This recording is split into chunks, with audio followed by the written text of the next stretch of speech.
Bonsoir chez vous, bonsoir mesdames et messieurs, bonsoir très chers téléspectateurs. Merci de nous choisir, vous êtes tellement nombreux branchés sur cette fréquence. Monseba TV, dans ce programme Miel du soir. Mesdames et messieurs, c'est une émission qui passe tout le jeudi à partir des 19h juste et le vendredi en rediffusion à partir de 20h15 sur Monseba TV.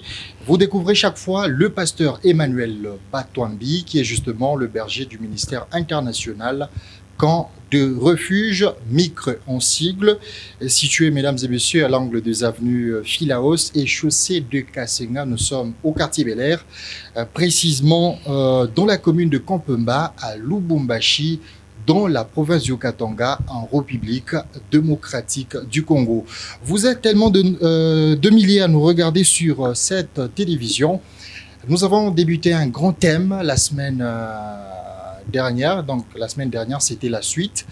C'est un thème qui a été justement annoncé il y a un temps. Le ministère prophétique. Aujourd'hui, nous allons essayer de développer ce grand thème avec le pasteur qui est déjà avec nous sur ce plateau, à qui nous sommes en train de dire bonsoir, pasteur. Bonsoir, révérend Shadrach. Je pense que vous allez bien, pasteur. Le Seigneur nous fait grâce, nous allons bien, l'Église aussi se porte bien. Alors, pasteur, je crois bien que ça sera la suite du grand thème qu'on a essayé de développer la fois dernière. Je crois qu'il y a eu beaucoup de réactions des téléspectateurs.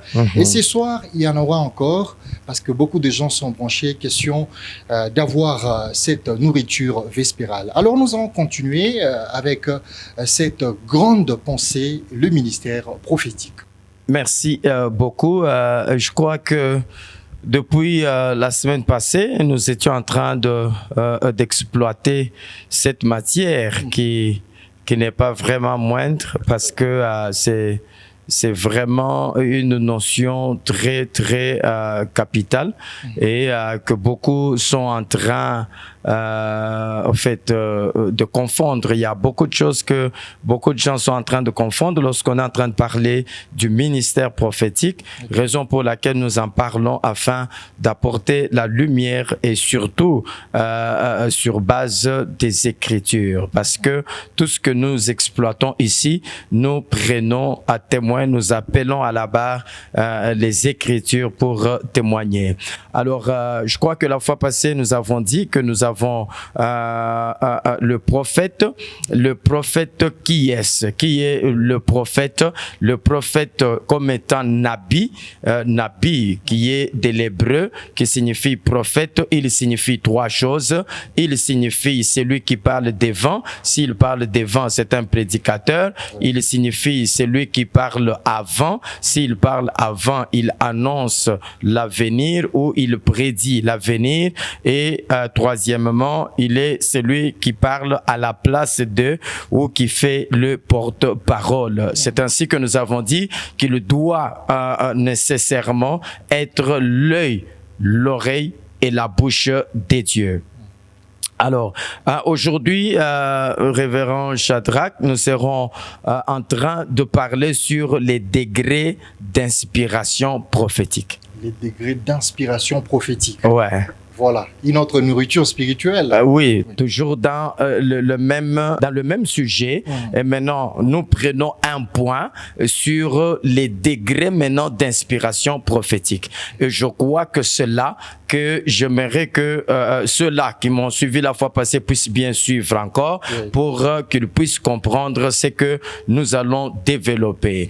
Révérend Shadrach, il y a 3 degrés d'inspiration prophétique. 3 degrés d'inspiration. Bien sûr, il y a 3 degrés d'inspiration prophétique. Et lorsque nous parlons de l'inspiration prophétique, nous disons qu'il y a 3 degrés. Le premier degré, c'est l'esprit de prophétie. Voyez, l'esprit de prophétie. Ça veut dire que les gens doivent comprendre c'est quoi un esprit de prophétie. Dans les degrés de l'inspiration prophétique, pour tous ceux-là, soit qui s'appellent prophètes ou qui veulent avoir des notions sur la prophétie ou le prophète, on doit savoir qu'il y a 3 degrés d'inspiration prophétique. Et dans le 3 degrés d'inspiration prophétique, nous avons premièrement ce que nous appelons l'esprit de prophétie. L'esprit de prophétie. Deuxièmement, nous avons ce que nous appelons les dons de prophétie. Ok. Et troisièmement, nous avons maintenant le ministère prophétique. Donc, l'esprit prophétique ou l'esprit de prophétie. Deuxièmement, nous avons le don prophétique ou le don de prophétie. Et troisièmement, nous avons le ministère prophétique. Donc, ça fait 3 degrés d'inspiration prophétique. Vous voyez? Alors, nous prenons directement le premier degré parce que je veux vraiment que nous puissions même terminer le premier degré aujourd'hui et prochainement, nous allons prendre le deuxième et le troisième. Alors, le premier degré, nous avons l'esprit de prophétie.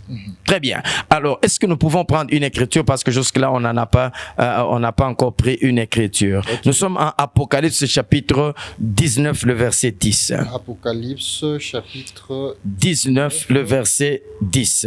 Le verset 10e, Ouais. nous allons lire. Oui. Et j'ai tombé à ses pieds pour l'adorer.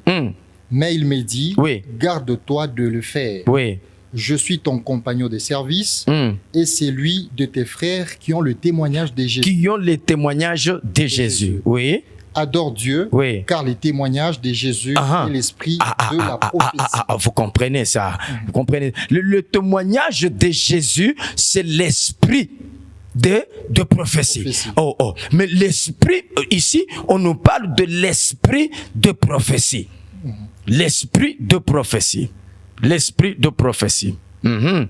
L'esprit de prophétie. Alors, il y a une écriture qui me vient à l'esprit. Je le cherche. Allons le chercher parce que c'est comme ça. Quand les versets viennent, nous devons les exploiter. Vraiment. Voilà. Regardez, nous sommes en 1 Corinthiens. 1 Corinthiens, frère Shadrach. 1 Corinthiens. 1 Corinthiens, chapitre 14. Chapitre 14. Le verset 32. Le verset 32. Ok. La Bible nous dit... Oui. Les esprits des prophètes. Les esprits des prophètes. Vous voyez, parce que nous disons que le premier degré d'inspiration prophétique, c'est quoi? Le premier degré, c'est l'esprit de prophétie. Ah, mais non. Donc, Apocalypse 19, 10 nous dit que les témoignages de Jésus, c'est l'esprit de prophétie. Et maintenant, ici, l'apôtre Paul parle de ce qu'on appelle les esprits de prophètes. Mais c'est quoi un esprit de prophète? Vous voyez, il dit les esprits des prophètes sont soumis à qui? Sont soumis aux prophètes. Ah, donc ici, nous avons ce qu'on appelle esprit de prophète ou l'esprit de prophétie. Ok, l'esprit de prophétie. Mais regardez, frère Shadrach, c'est quoi maintenant l'esprit de prophétie? L'esprit de prophétie, c'est un esprit qui amène des inspirations passagères. Ouais, des inspirations passagères. Et puis, l'esprit de prophétie, il peut saisir n'importe qui, chrétien ou païen. L'esprit de prophétie peut le saisir et il peut prophétiser. Ah bon? Ça, c'est une information en tout cas. Merci. Donc c'est comme ça. L'esprit de prophétie, quand il descend, il ne descend pas nécessairement sur celui qui est prophète. Non. L'esprit de prophétie, il peut toucher un voleur, il peut toucher un bandit, il peut toucher une prostituée, il peut toucher un païen. Un païen peut prophétiser. Mais il prophétise, frère Shadrach. Ça, c'est l'esprit de prophétie. Vous voyez? C'est pour cette raison, les gens ne doivent pas trop s'embrouiller. Quand vous voyez quelqu'un prophétiser, c'est que cela ne vous trouble pas. Il n'est pas nécessaire. Écoutez, je le dis la fois passée, celui qui prophétise n'est pas nécessairement un prophète. Non, parce que je peux prophétiser, mais je suis païen.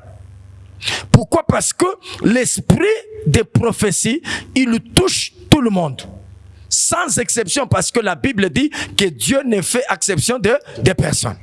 Vous voyez, comme Dieu ne fait exception des personnes, l'esprit de prophétie, quand lui descend, c'est pour cette raison, nous disons qu'il y a la différence entre l'esprit de prophétie, le don de prophétie, ainsi que le ministère prophétique. Vous voyez, ça nous fait 3 degrés. Mais maintenant, au niveau maintenant de l'esprit de prophétie, là, l'esprit de prophétie peut toucher tout le monde.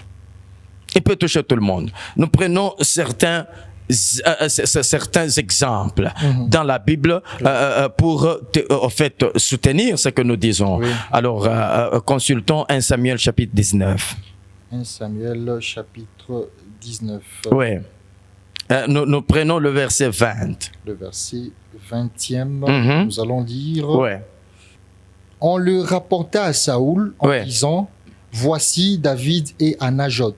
Vous voyez, ici, ce qui se passe, c'est que je veux qu'on puisse bien comprendre cette histoire. Okay. Parce que c'est une histoire qui nous cache des mystères. Regardez, il y a Saül qui est en train de poursuivre David pour le tuer. Mais David comprend que, en tout cas, malgré tout ce que j'ai fait, ces messieurs n'arrêtent pas de me poursuivre. Un jour, ils risquent de me tuer. C'est ainsi qu'il va se cacher à Rama, auprès de Samuel. Pourquoi? Parce que c'est Samuel qui l'avait oint. Et c'est l'onction qui est tombée sur la tête de David qui a créé des problèmes à David. C'est pourquoi il est rentré auprès de son père qui l'avait oint. Parce qu'aujourd'hui, entre parenthèses, il y a des gens qui n'ont pas de gens auprès de qui ils peuvent aller se réfugier lorsqu'ils sont attaqués. Okay. Vous voyez, lorsqu'ils sont attaqués. Alors, faisons passer cette parenthèse. Mais maintenant, quand David va se cacher auprès de Samuel à Rama, la Bible dit, on informe maintenant Saül que David est tel part, parce qu'il était à sa poursuite, à sa recherche. Continuez maintenant l'écriture. Verset 20. Ouais. Saoul envoya des gens pour prendre David. Ok. Ils virent une assemblée de prophètes qui prophétisaient. Ok. Ayant Samuel à leur tête, l'Esprit de Dieu saisit les envoyés de Saül. Mais frère Shadrach, vous comprenez ici, c'est l'Esprit de Dieu. Parce que nous parlons de l'esprit de prophétie. Maintenant, le genre Saül, il apprend que David est allé se cacher à Rama. Il appelle les gens, il les envoie. Allez me ramener David ici. Rien, alors rien ne nous dit que ces gens que Saül a envoyés, ce sont des chrétiens. Ce sont des gens qui connaissent Dieu. Ce sont des gens qui prient. Vous voyez, ce sont des gens de mauvaise vie. Ce sont des bandits, ce sont des voleurs, ce sont des brigands. Mais ce qui se passe ici, c'est que Saül les envoie. Et quand ils arrivent, écoutez ce qui se passe. La Bible dit que l'Esprit de Dieu a fait quoi? L'Esprit de Dieu saisit les envoyés de Saül. L'Esprit de Dieu saisit les envoyés de Saül. Parce que pendant ce temps, frère Shadrach, Dieu s'est déjà retiré de Saül. Dieu s'est déjà retiré de Saül. Saül est devenu charnel. Voilà pourquoi il est en train de chercher à tuer David. Parce que lorsque Saül devient charnel, c'est David qui devient l'esprit, ou il devient spirituel. Mais l'Esprit de Dieu descend et saisit ses envoyés de Saül. Qu'est-ce qu'ils font? Et ils se mirent aussi à prophétiser. Ils se mirent aussi à prophétiser eux-mêmes. Oh, mais c'est succulent, les Écritures. Ouais, c'est merveilleux, les Écritures. Ces gens qui sont allés pour prendre David et l'amener chez Saül, ils ont l'esprit, vous savez, ils trouvent David et Samuel en train de prier. Ils sont en train de prier. Ils sont en train de parler en langue. Yandarabasaka. Ils sont en train de prier. Mais quand ils arrivent, l'Esprit de Dieu les saisit. Eux aussi, ils commencent à faire quoi? À prophétiser. Est-ce que ce sont des prophètes? Frère Shadrach. Est-ce que ce sont des prophètes? Mais ce sont des bandits que Saül a appelés. Allez m'amener David pour que je les tue. Mais quand ils arrivent, l'Esprit de Dieu les touche. C'est pourquoi je dis que l'esprit de prophétie touche tout le monde. L'esprit de prophétie peut toucher même une chèvre, frère Shadrach. Amen. C'est possible. Amen. L'esprit de prophétie, frère Shadrach, peut toucher même un fou. Amen. Sur la route et il prophétise. Il n'est pas nécessairement un prophète. Amen. Il n'est pas un prophète. Continuez l'écriture. Le verset 21. On en fit rapport à Saül, Oui. qui envoya d'autres gens, Hein. et eux aussi prophétisèrent. Donc, le deuxième groupe est arrivé. Ouais. Le deuxième groupe a fait quoi? Prophétisèrent. Le deuxième groupe a aussi prophétisé. Ouais. Continuez. Et eux aussi prophétisèrent. Hein. Il envoya encore pour la troisième Mais ça fait 3 groupes qu'il envoie. Qu'est-ce qu'eux aussi font? et ils prophétisèrent. Ils prophétisèrent également. C'est 3 groupes des individus. Mais 3 groupes, ça fait combien de gens par groupe, frère Shadrach? Ça fait combien de gens? Mais tous ces gens sont en train de prophétiser. Imaginez-vous, lorsque les gens vont voir ces gens en train de prophétiser, ça peut être 30, 40, 60 personnes. On dit voilà, nous avons des prophètes. Non! On n'a pas de prophète dans ce sens-là parce que l'esprit de prophétie, quand il touche, frère Shadrach, vous savez, quand l'esprit de prophétie touche, Oui. les gens, quelqu'un peut libérer la prophétie, mais ce n'est que pour ce jour-là et ça ne continuera pas. Ok. Ouais. Il y a des cas comme ça. Et je vais le prouver par une écriture. Continuez d'abord ça. Le verset 22. Ouais. Alors Saül alla lui-même à Rama, arrivé à la grande citerne Ok. qui est à ses coups, il demanda où sont Samuel et David. Extraordinaire, ça j'aime. Maintenant, il a envoyé 3 groupes. Les 3 groupes ont prophétisé. Ça veut dire, quand le groupe prophétisait, il ne retournait pas auprès de lui. C'est ainsi que lui-même maintenant s'amène. Et quand il s'amène, il se renseigne. Où se trouve David ainsi que Samuel? On lui dit. On lui répondit, ils sont à Najot, près de Rama. Ok. Et il se dirigea vers Najot, près de Rama. L'Esprit de Dieu fit aussi sur lui, et Saül continua son chemin en prophétisant, Ok. jusqu'à son arrivée à Najot, près de Rama. Ok. Il ôta ses vêtements. Mais lui, il a très mal prophétisé. Il a même enlevé les vêtements. Vraiment. Et il prophétisa aussi devant Samuel. Oui. Et il se jeta nu à terre. Oui. Tout ce jour-là, en toute la nuit, Oui. c'est pourquoi l'on dit Saül est-il aussi parmi les prophètes? Question. Vraiment. Question. Saül est-il aussi parmi Le prophète. les prophètes? Les gens posent cette question parce que Saül a prophétisé toute la nuit. Il a prophétisé toute la nuit. Mais regardez, pendant qu'il est en train de prophétiser, lui, il a même ôté les vêtements. Il est resté nu en train de prophétiser. Il a très mal prophétisé, frère Shadrach. C'est ainsi que vous allez comprendre. Les gens posent maintenant des questions, mais Saül est-il parmi les prophètes? Parce qu'on ne connaît pas Saül comme étant un prophète. Mais ici, c'est quoi? C'est l'esprit de prophétie. Quand l'esprit de prophétie descend, il peut te saisir. Parce qu'ici, Saül, l'esprit de Dieu s'est déjà retiré de lui. Saül est devenu charnel. Il est devenu aussi un brigand. Il est à la recherche de David pour les tuer. Mais l'esprit de Dieu les saisit. Saül prophétise. Pourquoi il prophétise? Parce que c'est l'esprit de prophétie.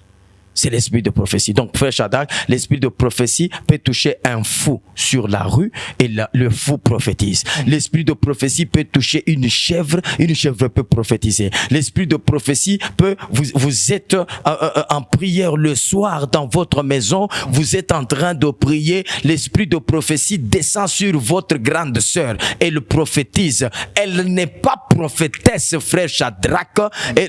L'esprit de prophétie, quand il descend, parfois ça ne continue pas. Ça ne continue pas. Oui. Prenons un exemple. Prenons Nombre chapitre 11, verset 25. Nombre chapitre 11, le verset 25. Ouais. Nombre chapitre 11, verset 25. L'Éternel descendit dans la nuée et parla à Moïse. Il lui dit quoi? Il prit de l'esprit qui était sur lui. On parle de l'esprit. Oui.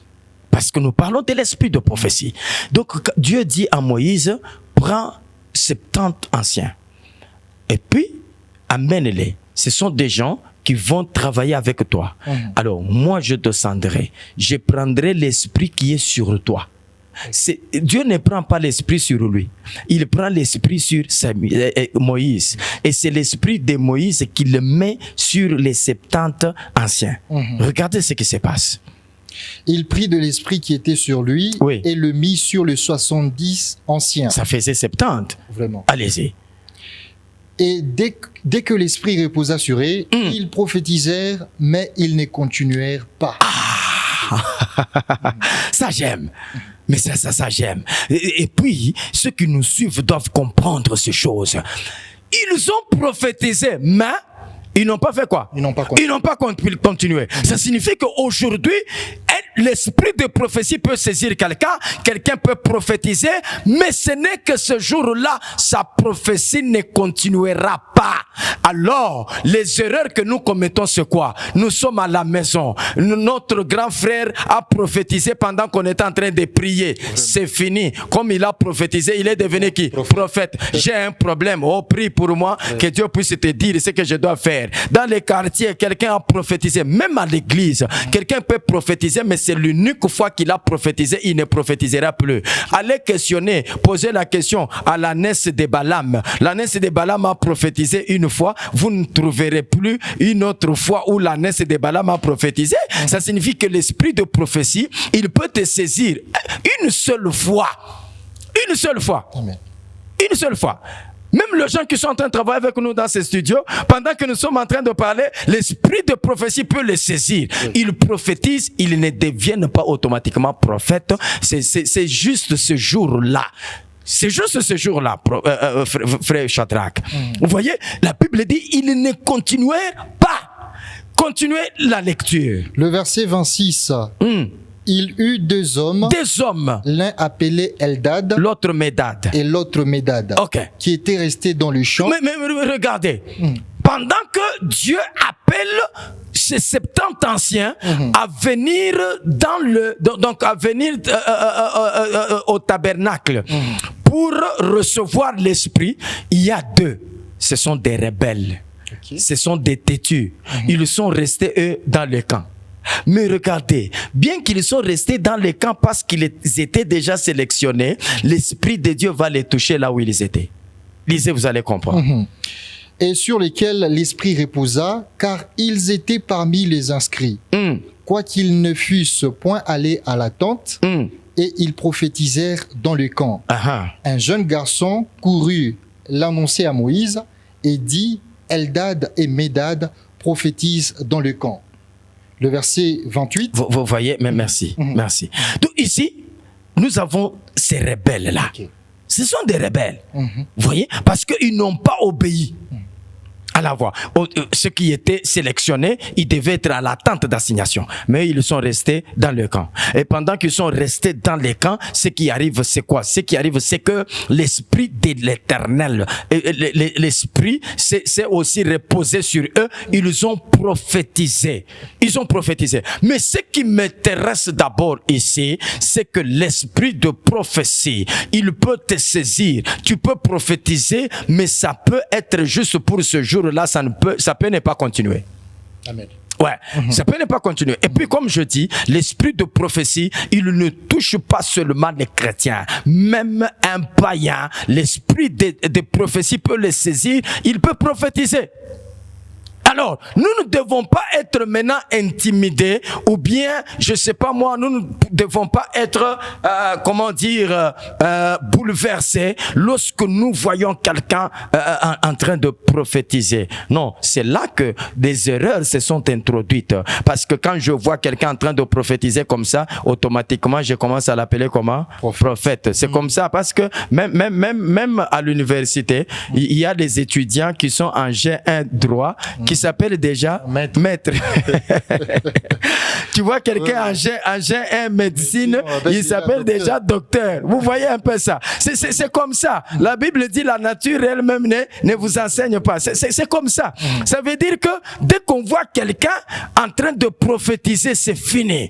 Il devient qui? Prophète. C'est ainsi que vous voyez aujourd'hui, frère Shadrach, la ville est remplie de jeunes prophètes, les jeunes garçons, des jeunes filles de 16 ans, 17 17 ans, 18 ans, prophète, prophétesse. Mais regardez les affiches. Oh non, rendez-vous à la montagne avec le prophète tel, prophète Nathan, prophète Joab, prophète Élisée, prophète Isaac.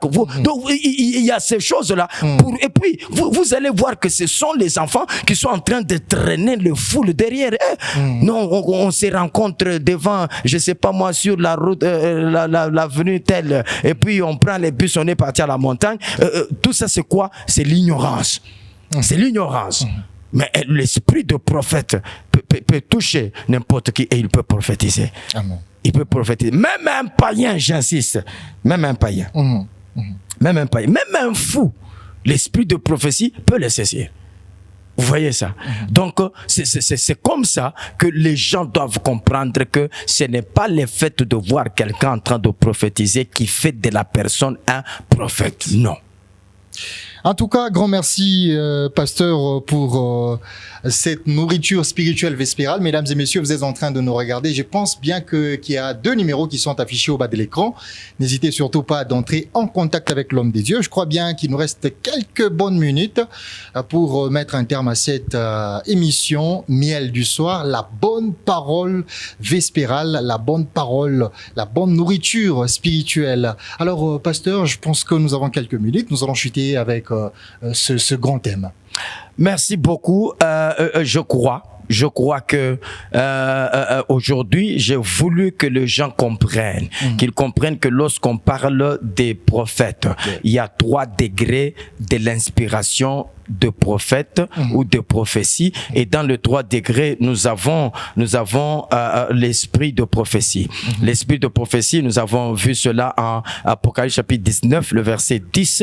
L'esprit de prophétie là, lorsque il descend, l'esprit de prophétie lorsqu'il descend, il peut amener des inspirations qui sont passagères qui peuvent ne pas continuer. Nous avons parlé de ce 2e degré d'inspiration prophétique. Le 2e degré, c'est les dons prophétiques. Et le 3e degré, nous parlons du ministère prophétique. Ça fait 3 degrés de l'inspiration prophétique. Mais aujourd'hui, nous avons beaucoup parlé sur le 1er degré qui est l'esprit de prophétie. L'esprit de prophétie, il peut toucher n'importe qui, même un animal. L'esprit de prophétie peut le toucher. Il peut prophétiser. Nous voyons cet exemple en Nombre chapitre 22. On peut lire, vous pensez qu'il y a quelques minutes? Oui. Nous lisons Nombre 22, le verset 28. Je crois bien que ça sera les derniers. En tout cas, Nombre 22, 28. 28, le verset 28 nous dit, l'Éternel ouvrit la bouche de l'ânesse et elle dit à Balaam, qu'ai-je fait? Mais ici, c'est l'ânesse qui parle. C'est un animal qui parle. C'est un animal qui parle. Mais qui a ouvert la bouche de l'animal? L'Éternel. C'est l'Éternel. C'est que l'animal prophétise. Allez-y. Qu'ai-je fait pour que tu m'aies frappé déjà 3 fois? Balaam répondit à l'ânesse, c'est parce que tu t'es moqué de moi. Si j'avais une épée dans la main, je te tuerai à l'instant. L'ânesse dit à Balaam, ne suis-je pas ton ânesse que tu as de tout le temps monté jusqu'à ce jour? Ai-je l'habitude de te faire ainsi? Et il répondit, non. Vous voyez? Donc ici, c'est l'ânesse qui est en train, parce que Dieu a ouvert les yeux de l'ânesse. L'ânesse a vu l'ange devant avec l'épée. Pendant que Balaam qui allait pour aller prophétiser, il ne voyait pas ces choses, mais Dieu a ouvert les yeux de l'ânesse. Vous voyez, frère Shadrach, c'est extraordinaire. Alors, l'ânesse, je n'ai jamais vu nulle part où l'ânesse s'est appelée prophétesse ânesse. Nulle part, en tout cas. En tout cas, merci beaucoup, papa. Je vous en prie. Merci pour cette très belle nourriture. Particulièrement, nous sommes édifiés et bénis pour ce repas vespéral. Merci, très chers téléspectateurs, pour votre attention accordée à cette grande émission Miel du soir que vous découvrez sur les antennes de Manseba TV chaque jeudi à partir des 19h10 et en rediffusion chaque vendredi à 20h15. Mesdames et messieurs, vous étiez en train de découvrir le pasteur, si c'était votre première fois, le pasteur Emmanuel Batouambi, qui est justement le berger du ministère incarnational Camp de refuge, MICRE en sigle, situé au quartier Bel-Air à l'angle 2 avenues, chaussée des Kassenga et Philaos. Nous sommes au quartier Bel-Air. La référence est justement le camp Est, au numéro, donc sur l'avenue Philaos, au numéro 22-23. Nous sommes à Lubumbashi, dans la province du Haut-Katanga, en République démocratique du Congo. Grand merci à toute l'équipe qui nous a servi ce soir. Restez branchés parce que le programme continue. Le rendez-vous est donc pris pour la semaine prochaine. Que Dieu vous bénisse.